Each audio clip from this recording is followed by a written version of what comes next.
Olá, meu nome é Waylon e hoje vamos a um projeto bem legal de auditoria, onde vamos implementar um projeto onde nós vamos analisar alguns dados relacionados a alguns cartões corporativos do governo, que vai ser nossa base de dados, e posterior a isso, a gente vai analisar a nossa plataforma que a gente utilizou para importar esses dados, tá bom? Então, o que a gente vai ter aqui? A gente vai ter a divisão desse trabalho em duas etapas. A primeira etapa é a etapa do tratamento de dados, onde vamos implementar algumas regras para identificar o que está no padrão ou não. Porque imagine você, a gente está numa empresa fictícia aqui, onde a gente tem algum padrão de consumo nesses cartões corporativos e benefícios. E aí a gente vai analisar esse padrão, vai desenvolver algumas regras em cima dele, e para extrair neste universo imenso de consumo, vamos implementar algumas regras que chamem a atenção para esse possível auditor poder fazer as suas análises em cima desses dados. Então, essa é a primeira etapa. A segunda etapa é justamente fazer os testes para garantir que esses dados eles não vão ser modificados, para saber se essa plataforma está gerindo realmente esses dados de uma forma confiável e também simular alguns tipos de ataque, de enxertos de dados no decorrer do processo. Por exemplo, eu vou ter essa plataforma no ar, e aí essa plataforma que está no ar, ela pode ser suscetível a possíveis ataques externos. Então, a gente simulou essas duas etapas nesse projeto. Então, vamos começar com a primeira etapa, que é o processo de extração de dados. Nessa parte aqui, a gente implementou uma parte de engenharia de dados, onde eu pego todos os meus dados e vou higienizar. Esses dados, eles têm vários ruídos de coisas que eu não vou ter. Por exemplo, nem todo dados que eu tenho na coluna, eu tenho uma coluna lá chamada CPF. Deixa eu mostrar aqui para vocês, para ficar melhor de visualizar.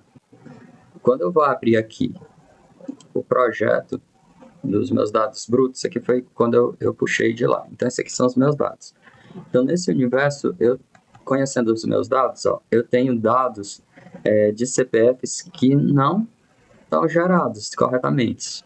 E esses dados aqui quer dizer que ele fez uma movimentação para algum CPF que não está cadastrado, ou então ele fez um saque e fez um pagamento direto, entendeu? Então, tem situações que, apesar de aparentemente ser erro, a gente tem que estudar esses casos individualmente. Então, é justamente esses tratamentos de dados que a gente vai fazer nessa primeira etapa.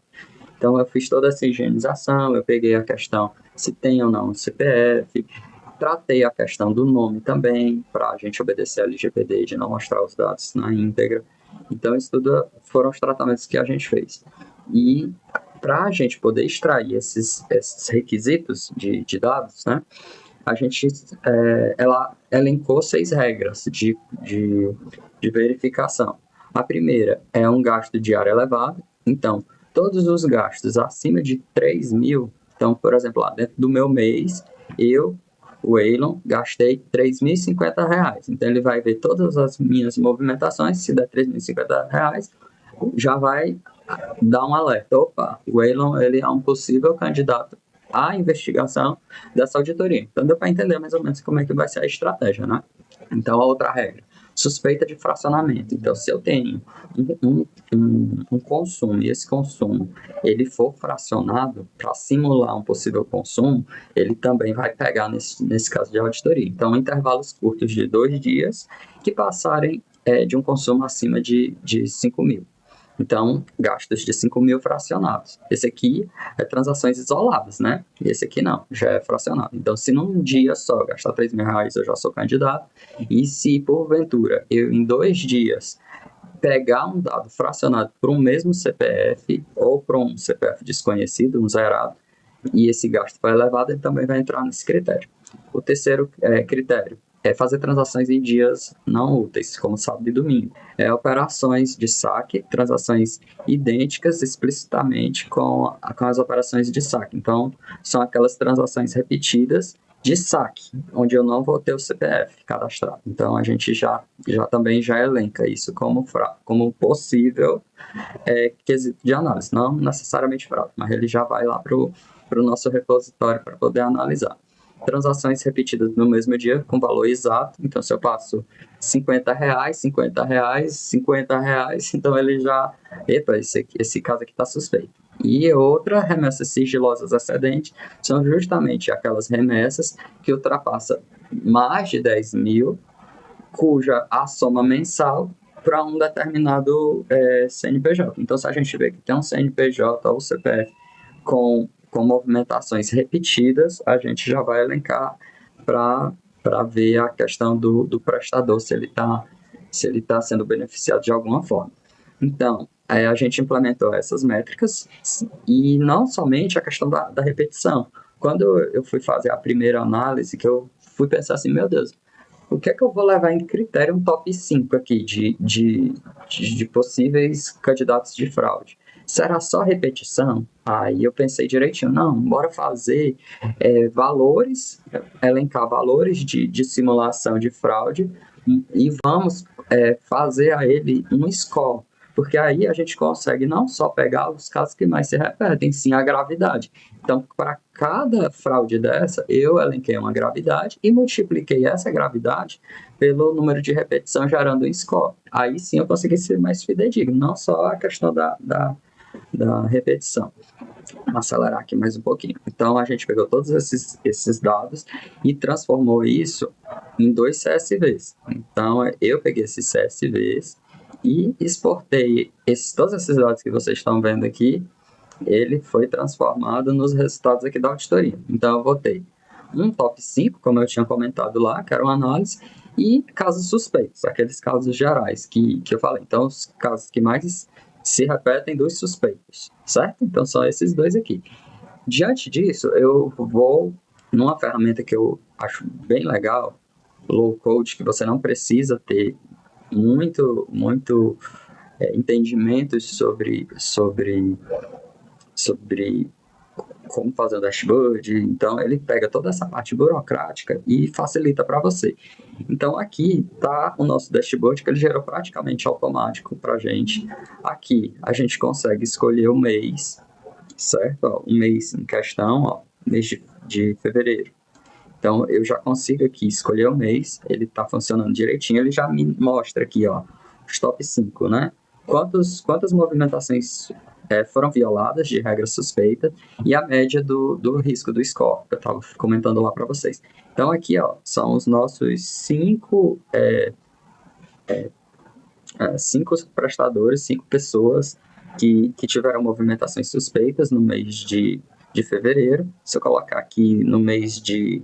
Deixa eu ver, eu já tinha colocado aqui no mês de março, só para vocês verem como ele modifica. Ó. Ele consegue fazer um comparativo da movimentação. Então, no caso aqui, esse Henrique AH, ó, que eu abreviei lá no Python, para não aparecer o nome todo. Então, esse Henrique AH, ele tem uma movimentação em relação aos outros 61% do total, né? No caso desses 5 mais suspeitos. E aqui está os scores dele e na data, né, as movimentações que eles tiveram, os valores das movimentações, certo? E aqui é aquela regra de violação, que eu tinha falado para vocês, que a gente gerou 2 dashboards baseado em cada CSV que a gente exportou. Então, isso aqui, ó, o consumo, o gasto mensal no decorrer de novembro de 2024 a abril de 2026. Então, você vai vendo aqui a variação desses consumos suspeitos. Aqui só são os consumos suspeitos, certo? Não são o geral, não. É em cima daquelas 6 regras que a gente elencou. E aqui a gente coloca a data. Tá vendo que a plataforma ela não é tão perfeita assim. Ele gerou com um ano, então aqui ele já gera esse ruído que fica impossível de ler. Então, esta plataforma aqui, ela foi pensada em fazer a visualização mensal, mas eu não consigo setar ela inicialmente para aparecer por mês. Então, eu tenho que gerar aqui o filtro, botar a data exata, e aqui eu consigo navegar pelas datas que eu que eu posso visualizar. Bora botar aqui janeiro. Então, a data aqui de janeiro, ele já mostra aqui para mim os prestadores do cartão corporativo, ó, em relação aos gastos e também em relação ao consumo por cada pessoa, certo? Aqui ele mostra de uma forma mais geral, não somente os top 5, né? Aqui ele mostra a parte da tabela, que ele está gerando esses gráficos, e a questão dos KPIs aqui em cima, um resumo médio de gastos, do que foi feito por prestador e de quantos registros de violações a gente teve nesse mês. Mas o que eu quero mostrar aqui de verdade para vocês, isso aqui é só um panorama geral, é como é que eu gero dentro dessa plataforma. Então, vou colocar aqui, ó, eu vou editar aqui os dados só para vocês verem como é que eu gero. Aqui, em data, eu vou importar cada CSV daquele que eu elenquei. Então, tá aqui meu CSV na íntegra, ó. Eu importei ele já filtrado daquele arquivo do Python, né, que eu fiz o refinamento. Então, não trouxe nada do Python para cá, que eu já trouxe os dados todos tratados, certo? E para gerar aqueles gráficos, o que é que eu fiz? Eu cheguei aqui no meu gerador de interface, que ele chama, e aqui eu coloco, por gentileza, gere uma interface com os principais dados aí eu digo, da tabela violação, levando em consideração os 5 maiores consumos e me mostra o valor do favorecido, e assim eu vou montando, eu vou dizendo, gere um gráfico de pizza, gere um KPI, e assim eu gero um prompt, ele já me gera esses ajustes aqui praticamente pronto. Se porventura você vê que não gostou de uma ou outra coisa, que você pode editar. Então, por exemplo, eu não quero um gráfico de donut, né? De que esse aqui com um furo no meio, eu quero um gráfico de pizza. Eu não quero por prestador, eu quero por total de transações. Aí ele vai mudando aqui automaticamente, entendeu? Então eu posso refinar um pouco mais em cima do que ele gerou automático, isso é bem legal. Então essa foi a primeira parte do nosso projeto, certo? E a segunda parte é relacionada à parte da auditoria. Então eu vou vir aqui no meu testes de auditoria, e aqui sim eu vou ter a segunda parte do projeto, como a gente já havia comentado, onde a gente vai realmente verificar se essa plataforma do Airtable ela é uma plataforma segura para eu poder fazer esse meu projeto. Então, o que é que eu analisei? A questão da segurança da informação, se eu consigo ter vulnerabilidades de acessos não permitidos, assegurar a conformidade, né? A confiabilidade, que é garantir que os sistemas eles são realmente precisos e não teve violação no meio do caminho. E a questão de mitigar os riscos de fraudes, de vazamentos de dados, de extrações de pessoas não autorizadas, certo? Então, esse módulo ele foi dividido em 4 partes, onde cada parte dessa eu quis trazer uma análise relacionada a esses temas aqui que eu apresentei. Então, na parte de confidencialidade, eu fiz um script, certo? Que gera acesso direto ao sistema do Airtable, sem passar pela interface de login e senha, porque aqui eu tenho um login e senha. Para entrar nesse meu projeto aqui, eu preciso ter login e senha, certo? Essa parte aqui que vocês estão vendo é um preview que fica público. Então, se você pegar o link aqui, ó, você pegar aqui publicar, então com esse link aqui, qualquer pessoa pode ver esses dados. Então, isso aqui eu controlo. Então, todo mundo pode ver. Mas aqueles dados que você viu, que são os dados na íntegra, que são aqueles CSVs iniciais que eu importei, né, que está naquela parte de data, a pessoa não é para acessar. Então, o que é que eu fiz? Eu fiz uma simulação de acesso, onde a gente tentava pegar esse ataque, certo? Colocando realmente aquele link lá.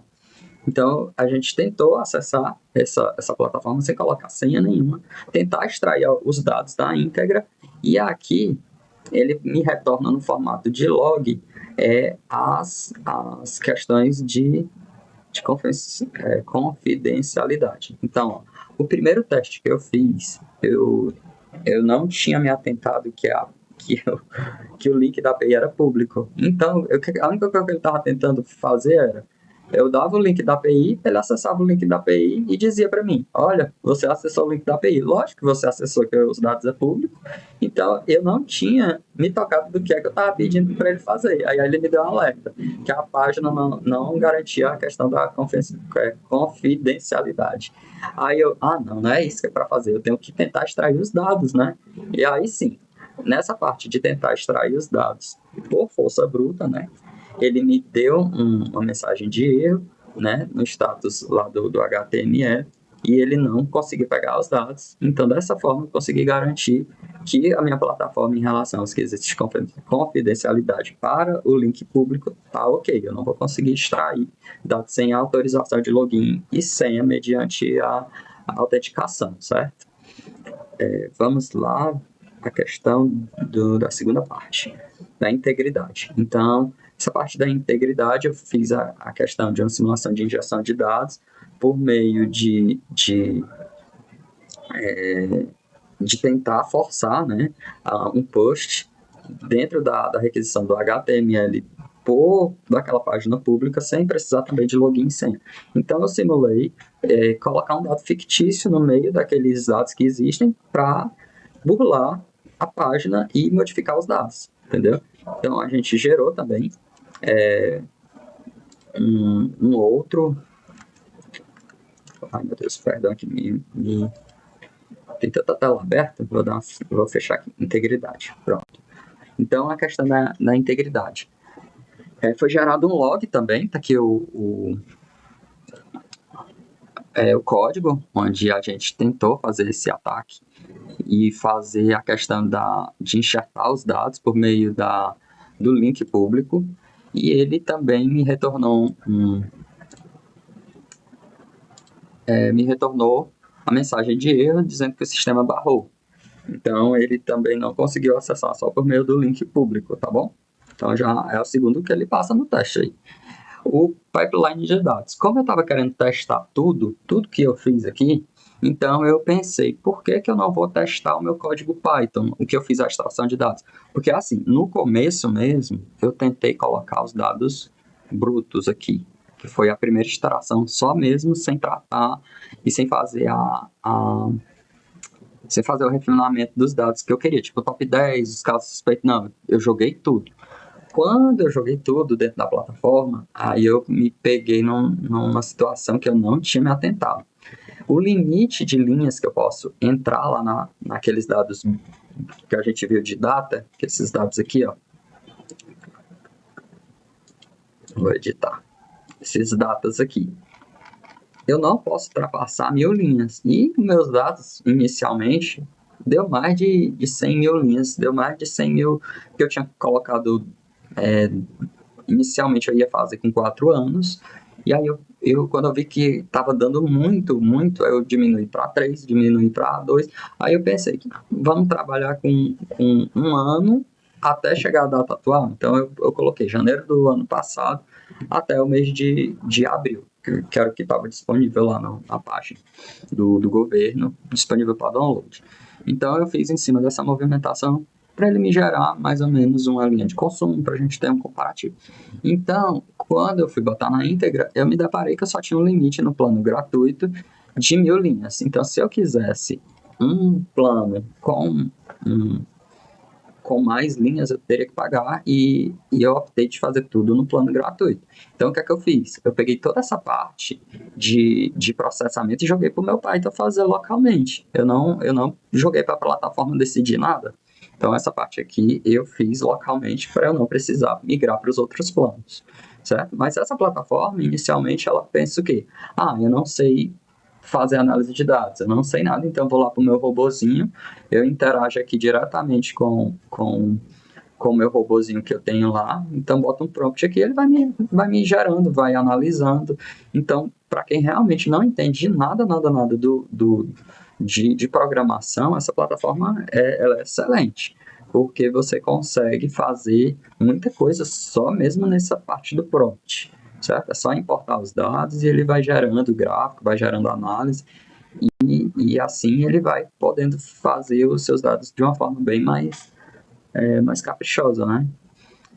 E aí, eu importei esses dados e o pipeline de dados eu fiz o teste por fora, né? O teste no meu ambiente local. Lógico, se eu tivesse feito isso aqui na plataforma, eu teria uma maneira mais fidedigna de analisar, mas como eu não tenho um plano pago, eu fiz um plano gratuito, eu fiz a parte da análise dentro do que eu fiz localmente. Aí o que é que eu fiz? Eu coloquei dados, simulando dados de origens corrompidas, como texto, que não tinha nada a ver com aquela coluna, diretórios de dados vazios, valores nulos e vazios, e da mesma forma eu fiz isso daqui no Python, certo? E gerei um log aqui do pipeline. Então eu fiz 4 testes, certo? Da tolerância a falhas, ele passou, certo? Ele fez a simulação e passou. De maturidade de dados, né? Em relação a chaves e captura, ele também passou o valor da transação. A robustez contra dados nulos, ele também evitou o processo de dados nulos, né? E esse outro aqui, a pipeline identificou resiliência de dados. Desculpa, eu pulei o 3, tá? Então, ele também passou nessa questão de resiliência de dados, que o pipeline identificou a questão da pasta vazia, e ele não prosseguiu na execução. Então, todos os dados localmente, tá aprovado, e a gente gerou aqui um log para poder validar. Então, aqui ele tem as datas, tudo direitinho no dia, no horário que eu fiz. Por último, a questão do versionamento. Essa parte que foi bem legal, porque desde então eu estava fazendo os testes todos naquela link público, né? Gerando o link público. E aí, eu olhando um pouquinho mais a plataforma, eu vi que tinha como a gente fazer o acesso à API. Então, eu gerei uma chave aqui de acesso à API com esses critérios aqui, que são os critérios do plano gratuito. E aí, eu pensei assim, será que ele tem alguma coisa que me possa ter algum log de auditoria geral de todas as movimentações de pessoas que acessam a plataforma, tudo? Aí eu vou ver isso por meio de API, em vez de sair procurando nomezinho dentro do HTML lá, de como a gente estava fazendo, acessando o link público, eu vou realmente fazer como se deve, vou fazer pela API. Então eu gerei aqui um REST de acesso a essa API. Porém, eu me deparei com uma coisa que eu também não sabia da plataforma, que esse tipo de versionamento de log, ele também só tem no plano Enterprise, nesse mais caro aqui, que é o pago, certo? Que são análises mais profundas, né? Que a gente realmente, se estivesse no ambiente real, a gente teria que ter um log de... Deixa eu botar aqui para localizar. Auditoria. Tá aqui, ó. Logs de auditoria. Então, nessa parte aqui do acesso à API, os logs de auditoria, ou seja, ele ia estar tudo bem organizadozinho para saber como eu faria a questão dos acessos, modificações, talvez teria até os prompts, quais foram os prompts que a gente fez, né? Até para a gente ver a questão de melhoria de prompt, né? Porque quanto mais prompt você dá, mais tokens você gasta, né? Então, você ser assertivo em relação aos créditos, você vai economizar nesse daqui. Então, o crédito do gratuito é 500 e assim vai, certo? Essas análises de interação com o robozinho ali geram um custo, certo? E aí, fudeu, né? A gente foi fazer aqui a questão do versionamento. Então, aqui eu gerei a questão do código, acessando a API. Lembrando que eu não expus o meu acesso à API, o hash, eu deixei aqui na memória, né? Então, eu importei aqui na memória o acesso à API, e aí eu fui tentar gerar os acessos de login de auditoria, sendo que Essa primeira aqui, que deu sucesso, foi porque eu estava fazendo somente na página lá página pública. Aí o que eu estava fazendo? Pesquisando no HTML palavras que tinham a ver com acesso, tipo log, story, né, de acesso. Mas isso não é realmente uma questão de auditoria. Ficar procurando string dentro do HTML, isso não me faz. Então, quando eu vi que a minha questão da governança de dados estava muito superficial, eu fui atrás de usar o API. E assim, no teste de API, eu encontrei o token, né? Entrei que foi aquele token de acesso que eu gerei aqui, ó, que foi ler cartão corporativo, ele não encontrou aquele recurso do perfil pago. Então, ele deu erro na questão do versionamento de dados, porque ele não encontrou. Eu tentei usar primeiramente, ele deu um erro. Rapaz, ele não achou. Por que foi que ele não achou, né? Aí eu vi, né, novamente, eu olhando, que ele tinha que ter um perfil pago com essa característica aqui, ó, ler audit logs. Então, se eu tivesse na versão paga, ele ia me retornar aqui uns logs de consumo da API que eu gerei para utilizar esses dados. Então, esse é o resumo geral do nosso projeto de auditoria, onde eu passei aqui desde a parte de formação da plataforma, usando a questão do low-code para poder gerar essas plataformas de interface, e posterior a isso a gente usou os testes de auditoria para poder gerar, para testar essa plataforma tão confiável. A minha análise, essa plataforma é excelente, dentro dos critérios que ela se propõe, ela é ótima porque você consegue extrair, visualizar dados de uma forma bem legal, de uma forma leiga, assim. Quem souber mexer pouquinho consegue fazer coisa bem legal aqui nessa plataforma. E se você conseguir utilizar a versão mais profissional, você tem recursos melhores, você consegue explorar a plataforma de uma maneira bem mais você consegue extrair ela tudo online aqui. Eu não preciso fazer nada no meu ambiente. Eu fiz ali aquele código do Python, né? Se eu tivesse assinado aqui, eu poderia ficar brincando aqui com o robô dele e ficar gerando os dados interessantes que ele achou aqui para mim, né? Eu ia colocar tudo para ele fazer e não ia precisar fazer aquela parte manual. Então, o meu veredito aqui como auditor é que a plataforma passou nos testes e que ela é muito eficiente dentro do escopo do que a gente pegou aqui. Então, esse foi o nosso projeto de hoje e até mais.